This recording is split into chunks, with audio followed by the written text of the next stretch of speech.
Hello, this is the next video in a playlist that I'm calling Applied Multivariate Analysis using R software.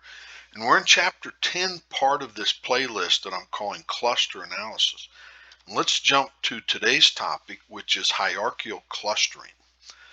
Now, the goal of hierarchical clustering are methods that attempt to find good clusters in the data using a sequential approach. Now, let's think about that. If it were computationally feasible to check all possible combinations and then make a decision, this would be the best approach. However, it's not computationally feasible to use this approach, and I'll show you a plot of the numbers. And this is one reason that hierarchical clustering methods were invented, because you can't search all possible combinations. Now here's a plot that if we create 4 groups or 4 clusters, and then the x-axis is number of observations. And so you can see how many ways it takes to look at all possible combinations. And at 17, so we have 17 observations that we're going to group or cluster into 4 clusters. That's over 700 million ways to look at all possible combinations. And it grows really, really fast. So it's really not possible to look at all possible ways. That's why we're doing hierarchical clustering. So there are 2 major ways to think about hierarchical clustering. One is agglomerative, and that's where you start with n clusters. So you just have n observations, and we generically call them clusters.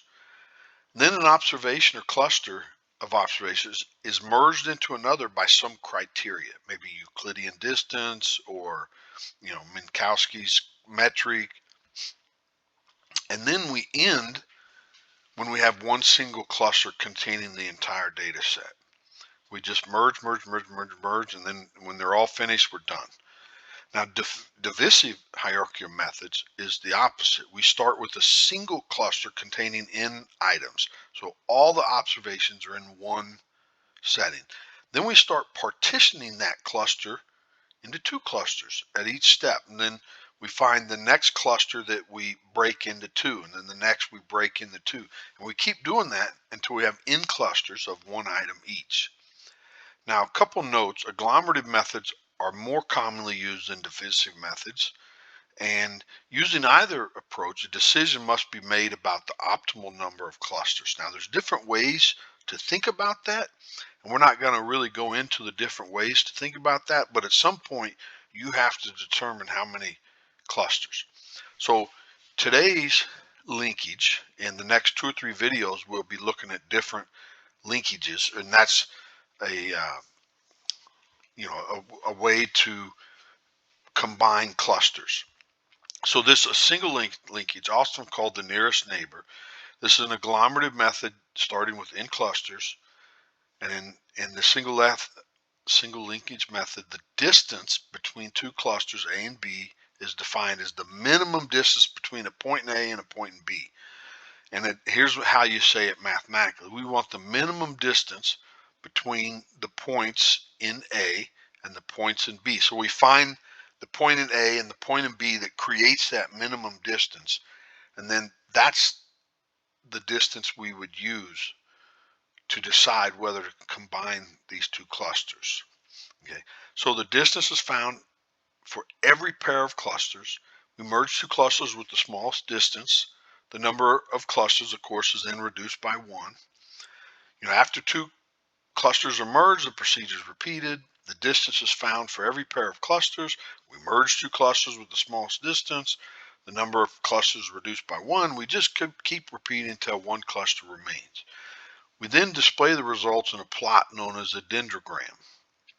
Okay, so let's illustrate this with the R software.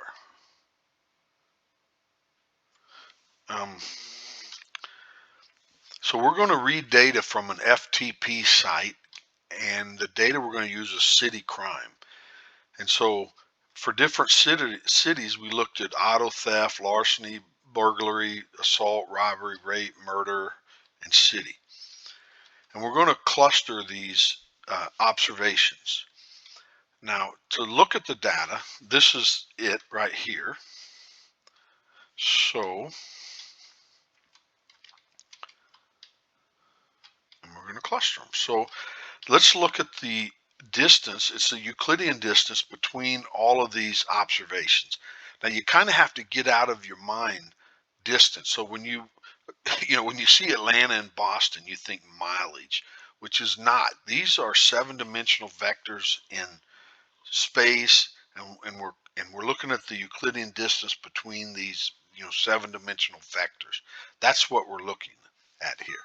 And so we look at all possible distances, and I went ahead and printed it out this time. I think in the previous video I cut it off so it would print nice, but this is it, so we can look at them. So the distance between New York and Portland is 557.7. So the workhorse in the next 2 or 3 videos will be H-clust, and that stands for hierarchical clustering.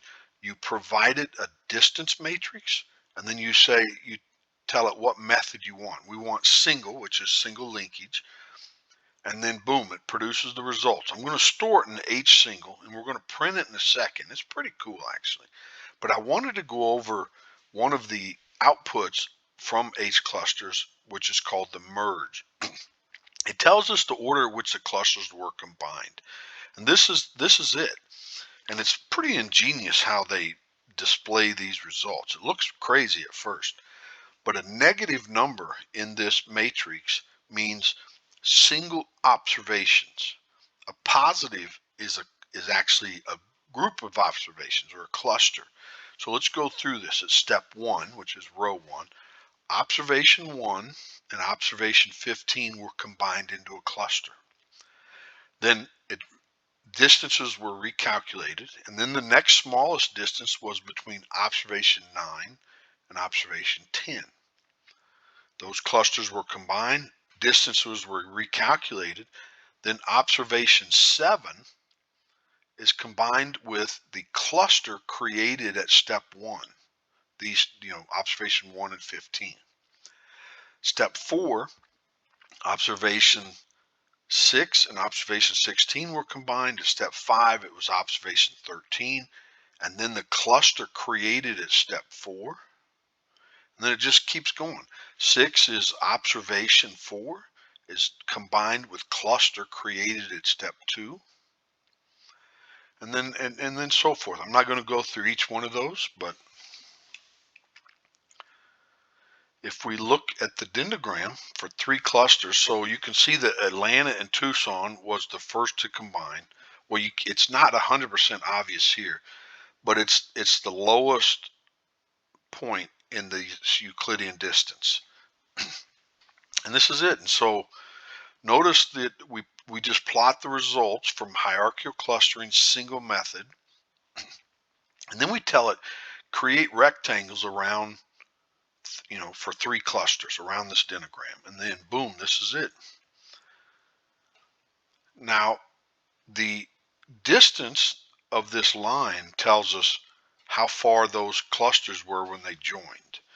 So if we look at New Orleans and then this cluster, so that is 375 and 200, so 175 Euclidean distance between these 2 clusters, but they were the next to be joined. And then we can do this for any number of clusters. So k equals 4. This is it. These are the 4 clusters, and really what it's doing is this Euclidean distance, the y-axis. It's just going down here, and once it can create a line, horizontal line that creates 4 clusters, that's it. Boom. Then it creates those 4 clusters, and then we can do it for 5. Then it just keeps going down this list until there's a horizontal line that creates 5 clusters. We could do it for 6, and now one note, the rectangular cluster, that's a graphical procedure, right? So if really you just wanted to know what clusters were grouped, there's something called cut tree, which we'll cover in a later video, that stores the clusters, which observations are in each cluster. It's called cut tree, and again we'll cover it in a later video. But this is just graphically see how to see which clusters were combined. And that's it. Okay, well, we're at 10 minutes. The next video we're going to look at what's called complete linkage, and hope you enjoyed this. I sure did. Please like the video and subscribe so you don't miss the next one. Thanks. Bye.